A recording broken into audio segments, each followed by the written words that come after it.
Jean-Paul Ouellette est un des hommes d'affaires du milieu agricole les plus prospères au Canada.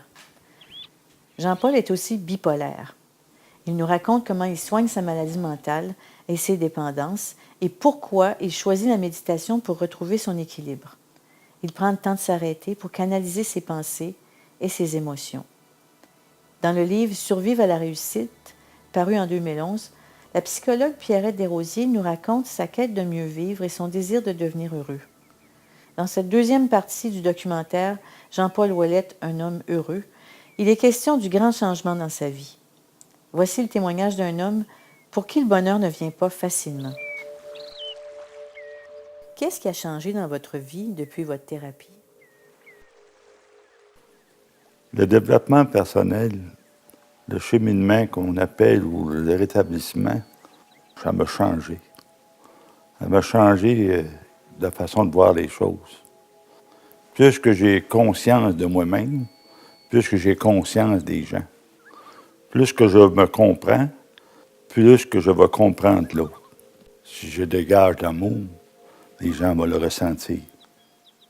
Qu'est-ce que vous faites pour garder un équilibre? C'est important de prendre le temps d'écouter la personne sans la juger. Moi, je me suis développé personnellement beaucoup à écouter les gens, le partage, sans les juger. Il y a un proverbe qui dit « Même essuyé, suis mes traces, et après ça, tu me jugeras. » Il y a des gens qui ont une santé mentale, qui sont déséquilibrés, puis ils ne savent pas. Des fois, on suit la parade, on suit la mode, mais ça ne veut pas dire qu'on est tout équilibré. Ça ne veut pas dire qu'on est tout déséquilibré non plus. J'ai décidé de sortir de la parade, puis de m'équilibrer mon cerveau à ma façon, à moi, avec l'aide de d'autres. À la façon que je suis bien dedans, que je suis heureux.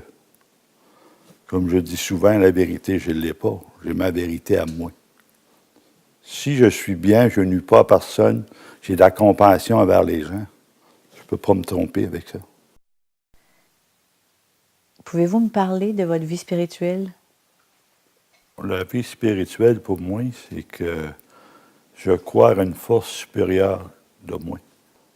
L'être humain fait partie de l'univers. J'ai ma croyance à l'énergie. Quand que je me concentre, que je médite, dans ma tête à moi, je me connecte avec l'univers, avec la force qui est plus forte que moi. Si je n'aurais pas une croyance, j'aurais une difficulté à me balancer. J'aurais de la difficulté de faire de la méditation. Lorsque je médite et que je me sens, on appelle ça rentrer en transe, comme si je serais tout seul sur la planète, je m'aperçois que je fais partie d'un univers. Je me sens seul, je me sens bien. J'arrête ma pensée. C'est très important pour moi d'arrêter de penser. On n'arrête pas notre mental assez.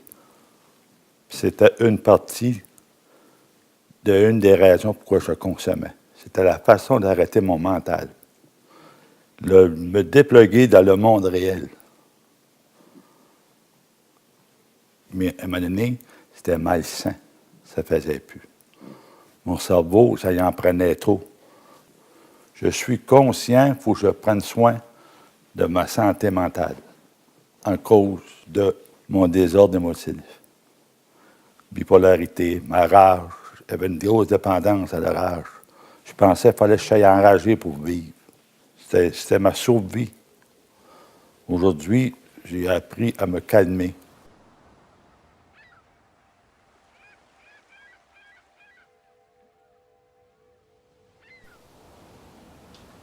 Est-ce que vous faites de la méditation une seule fois par jour? La méditation, c'est très guérissant pour moi. Le matin, il faut que je commence avec une méditation. Puis ça peut m'arriver que dans la journée, je suis obligé de méditer. Parce que les pensées, ça sort de notre cerveau. On ne la contrôle pas, la pensée qui vient. Il faut qu'on choisisse c'est quoi je fais avec. J'ai été obligé d'arrêter de penser et analyser ma pensée en même temps. C'est-tu réel? C'est-tu vrai? Y a-t-il la possibilité que ça arrive? Dois-tu faire de quoi? Peux-tu faire de quoi? Lâches-tu prise? Si je veux connaître, continuer à passer ma journée heureuse. C'était important pour moi de m'arrêter. À force de vouloir tout contrôler et tout analyser, votre vie est-elle devenue ennuyante? J'ai trouvé ça ennuyant au début, mais c'était un mode de vie que j'aime. C'est un état d'âme que j'aime. C'est un état que je lâche prise sur des choses que je ne contrôle pas. Je veux être moi-même. Je veux être juste moi. Oui, il y a des gens qui me font le commentaire, elle est plate ta vie. Oui, elle est plate. Pour toi, mais pour moi, elle est correcte.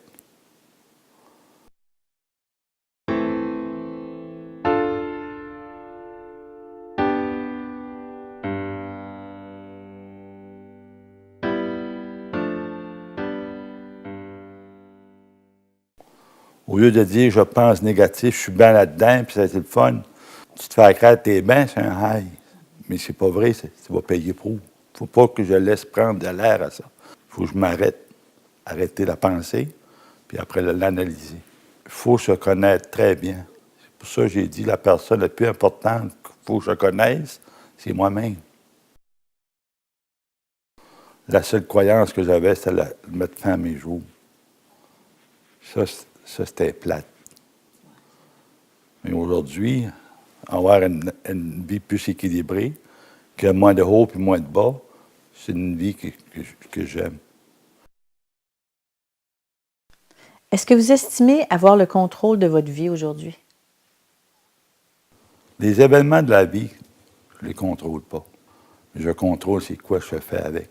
Le décès de notre fille, Annick, en 98, cet événement-là, je ne l'ai pas contrôlé.